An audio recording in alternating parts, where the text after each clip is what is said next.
ఓం నమ శివాయ నమ. ఓం శ్రీ మాత్రే నమ. ఓం పరబ్రహ్మ పరమాత్మ నమ. జగత్తుత్పత్తి స్థితి పలయ బ్రహ్మ హరియరాయతిని గుణాత్మ సర్వగవతిగామి దర్శ దర్శ దత్తాత్రేయ నింసంతిని సిద్ధి కురు కురు కురు స్వహ. కుర్రో కుర్రు కొండ దేవత అంబ పలుకు, జగతంబ పలుకు, సమ్మక్క పలుకు, సారలమ్మ పలుకు, వనదేవత పలుకు. జై కొండ దేవతాయ నమ. ఓం సమ్మక్కాయ నమ. ఓం సారలమ్మాయ నమ. ప్రజలందరికీ నమస్కారము.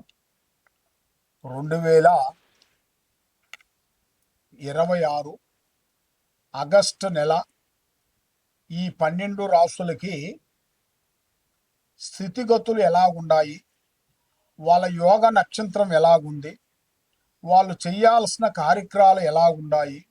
మరి చాలామందికి అదృష్ట యోగం, ధనప్రాప్తి యోగంలో అన్నీ వస్తుంటారు. చాలామంది మరి జాతక బలం తెలుసుకోవాలనుకుంటే వాళ్ళ జన్మ లగ్నం అంటే వాళ్ళ పుట్టిన తారీఖు తెలియదు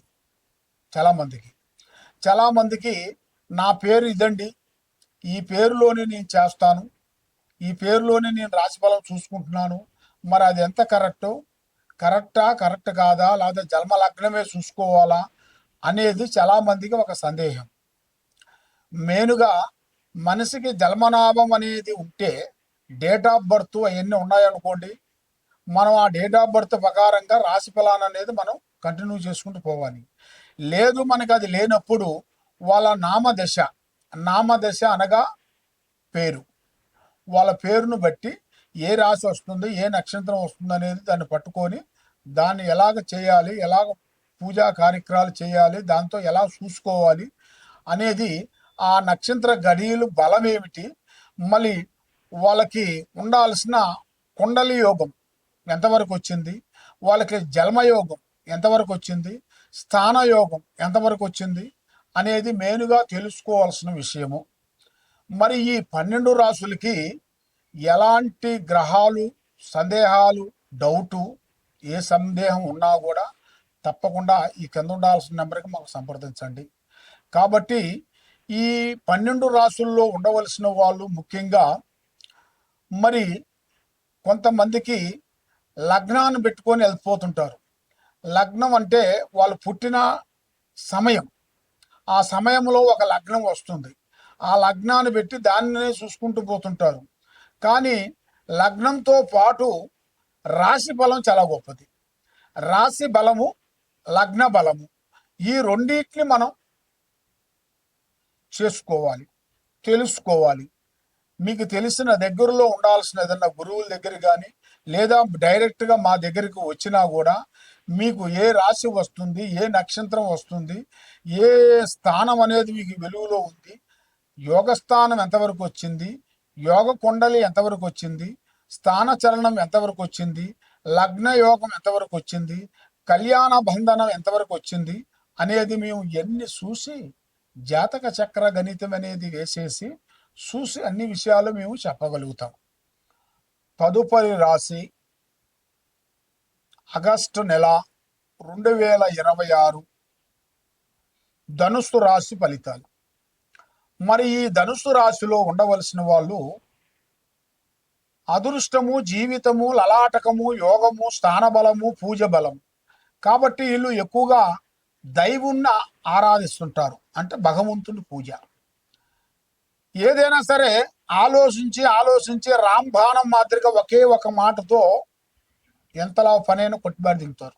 రాంబాణం మాదిరిగా ఒకటే మాట, ఒకటే భార్య, ఒకటే అన్నట్టుగా ఆ ఒక్క మాటతోనే ఇల్లు ఎలాంటి పని అయినా గానో దాన్ని ముగించగలుగుతారు. మరి ఈ ధనుసు రాశి వాళ్ళు ప్రజా దిష్టి ఎక్కువగా ఉంది, డబ్బు ఎక్కువగా నిలబడదు, ఎంత సంపాదించినా వస్తుంటుంది పోతుంటుంది, బంధువులలో నరఘోష ఎక్కువగా ఉంది, ప్రజలలో బాగున్నారని ఏడుపు, మనశ్శాంతత లేదు, ఏ కార్యక్రమం చేసినా చేతికాడికి వస్తుంది కానీ నోటికి అందుకోకుండా పోతుంటుంది. కాబట్టి కొంచెం మానసికమైన ఒత్తిడి ఎక్కువగా కనబడుతుంది. అంటే కుటుంబంలో మనశ్శాంతి అనేది ఉండదు. పిల్లలకు కానీ, అన్నదమ్ములకు కానీ, భార్యాభర్తలకు కానీ మానసికమైన ఒత్తిడి, లేనిపోయిన సమస్య, చేతికాడికి వచ్చినవి కొన్ని భంగమైపోతుంటాయి. మరి ఏ కార్యక్రమం చేసినా ఎదుటివాడికి, వీడు ఏ పని చేసినా ఎదుటివాడికి సక్సెస్ అవుతుంది కానీ ఎదుటివాడి నుంచి వీళ్ళకి ఏ పని సక్సెస్ కాదు. వీళ్ళ దగ్గర భోజనం తిని సాయి దాగి ప్రశాంతంగా తినిపోయిన వాళ్ళు కుబేరులు అయిపోయారు.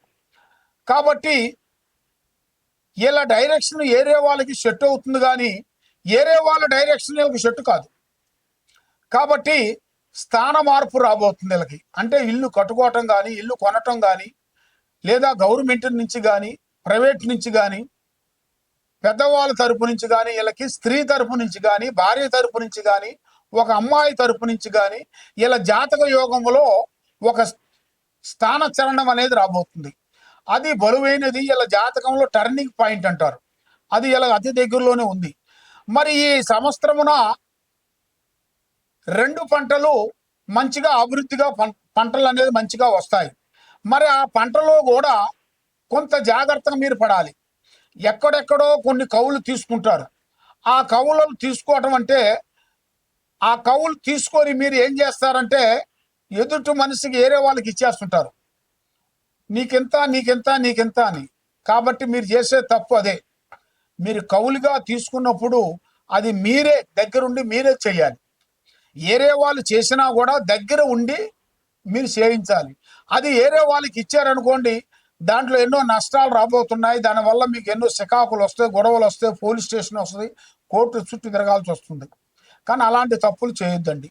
మరి ఇలా జాతక యోగంలో చూసుకుంటే ఒక స్త్రీ నుంచి అదృష్ట యోగం పట్టబోతుంది. మంచి యోగము, అదృష్ట యోగము, లక్ష్మీ గడియలు వీళ్ళకి అతి దగ్గరలోనే కొన్ని కనబడుతున్నాయి. కాబట్టి ఏ కార్యక్రమం చేసినా కూడా తొందరపాటు వద్దు. కాబట్టి వీళ్ళు చేయాల్సిన పూజా ఫలం జై శ్రీరామ్, రాముణ్ణి పూజించాలి. ఆ రాముడు గుడి దగ్గరికి వెళ్ళి, శివాలయం దగ్గరికి వెళ్ళి, రాముల వారి గుడి శివాలయం దగ్గర దగ్గర ఉంటాయి. కొన్ని ఒక గుడి దగ్గరలోనే ఉంటాయి, కొన్ని ఇడిగా ఉంటాయి. కాబట్టి మీరు వెళ్ళాల్సింది రాముల వారి గుడి. రాముల వారి గుడికి వెళ్ళి అక్కడ మీరు 11 ప్రదర్శనలు చేసి ఆ రాముల వారికి మీరు నమస్కారం చేసుకొని మీ చేతుకుంట కొన్ని ప్రసాదము, కొన్ని పండ్లు పంచిపెట్టాలి. ఆ విధంగా మీరు పంచిపెట్టినట్టుకైతే అష్టాశ్వర్యాలు, భాగ్యభోగాలు, మనశ్శాంతి మీకు వర్ధిల్లుతాయి. ఓం నమ శివాయ నమః. ఆ విధంగా మరి ఎక్కడెక్కడో వెళ్ళి జ్యోతిష్యం చెప్పించుకొని నిరాశ చెంది బాధపడుతూ ఎన్నో పూజలు చేసినా, ఎన్ని గుళ్ళకి వెళ్ళినా, ఎక్కడికి పోయినా ఏ పని కాకోకుండా, మనశ్శాంతి లేకోకుండా మీకు ఉండదు. కాబట్టి మరి మీకు ఎలాంటి సందేహాలున్నా, మీ ఇంట్లో ఏముంది, మీ ఒంట్లో ఏముంది, మీ పిల్లల మీద ఏముంది, మీరు చేసే పిల్లల చదువులో ఎలాగుంది, మీరు చేసే ఉద్యోగంలో ఎలాగుంది, మరి మీకు ఎలాంటి సమస్యలు అనేది ఎదురవుతున్నాయి, మరి మీకు ఎలాంటి గ్రహాలు మీకు ఎదురవుతున్నాయి అనేది మీరు తెలుసుకోవాలనుకుంటే, మరి ముఖ్యంగా మేము అమ్మవారు పూజా బలం చేసి మాఘశుద్ధ పౌర్ణమి రోజున మేము ఈ వేరులు అక్కడ అమ్మవారు పూజా బలం చేసేసి అక్కడ మేము ఈ వేరుని తీసి భూమిలో నుంచి తీస్తాం. ఆ ఈ చెట్టు కాడికి వెళ్ళి పసుపు కుంకుమ వేసి అక్కడ కొన్ని కోళ్ళు, ఏటపోతులు కోసి అమ్మవారు పూజా బలం చేసి ఈ వేరుని మేము తీస్తాము. అది అమావాస రోజున, ఆదివారము అమావాస సూర్యగ్రహణ టయాలలో మేము ఈ వేరుని తీసి పూజా బలం చేసి తీసుకొని వస్తాం. ఈ వేరు ఏమిటంటే నరఘోష, నరదిష్టి, ప్రజా దిష్టి లేకోకుండా సభకట్టు వేరు. ఈ వేరు ఆరోగ్యం కానీ, కుటుంబంలో సమస్యలు కానీ, భార్యాభర్తల సమస్యలు కానీ, పిల్లల చదువులు కానీ, కుటుంబంలో మనశ్శాంతి లేకుండా ఉండటం కానీ, కళ్యాణాలు దగ్గరకు వచ్చి దూరం కావటం కానీ, మరి వాళ్ళు విదేశాల ప్రయాణంలో బ్రేక్ కావటం కానీ, కుటుంబంలో సమస్యలతో సతమతం అయిన వాళ్ళందరికీ, మరి ప్రమోషన్ రాకోకుండా ఇబ్బంది పడే వాళ్ళకి, ఎలాంటి సందేహాలు ఉన్నా, ఎలాంటి సమస్యలు ఉన్నా కూడా ఈ వేరుని మేము పూజా బలం చేసి ఇస్తుంటాం. అంటే ఈ వేరు మేము ఎవరికైనా సరే ఫ్రీగా ఇస్తాం. కాబట్టి ఇది మీరు తీసుకోవాలనుకుంటే శ్రీ సమ్మక్క సారక్క మహాశక్తి పీఠం, దిల్సుఖ్ నగరు, సాయిబాబా గుడి ఎదురుగా మేము ఇక్కడ పీఠం పెట్టాము. ఇక్కడ మీరు వచ్చినట్టుకైతే ఈ అమ్మవారు వస్తువు వేరుని మీకు అందజేస్తాము. మరి మీరు ఎక్కడెక్కడో నుంచి మీరు ఉండి వేరే ఊర్లో ఉన్నారనుకోండి, వేరే స్టేట్లో ఉన్నా కూడా మీరు తప్పకుండా ఫోన్ చేసి మాకు గురువు గారు మాకు ఈ వేరు కావాలండి అంటే మేము మీకు కొరియర్ ద్వారాగా మేము పంపించగలుగుతాం. తప్పకుండా మమ్మల్ని సంప్రదించినట్టుకైతే మరి మీ కుటుంబాన్ని బట్టి, మీ యోగాన్ని బట్టి, మీ మీద ఎవరు చేస్తున్నారు, శాతపడి కానీ, చెల్లంగి కానీ, బాణావతి కానీ, మరి మీ కుటుంబంలో ఎలాంటి గ్రహాలు కానీ, దెయ్యాలు కానీ, భూతాలు కానీ, ఎలాంటి సమస్యలు ఉన్నా కూడా దానికి మేము పరిష్కారం చేసి దాన్ని 11 రోజుల్లో మీకు పూజా బంధన చేసి మేము శాంతి చేయగలుగుతాం. తప్పకుండా మమ్మల్ని సంప్రదించండి. సర్వో జనా సుఖినో భవంతు. ఓం నమ శివాయ నమః.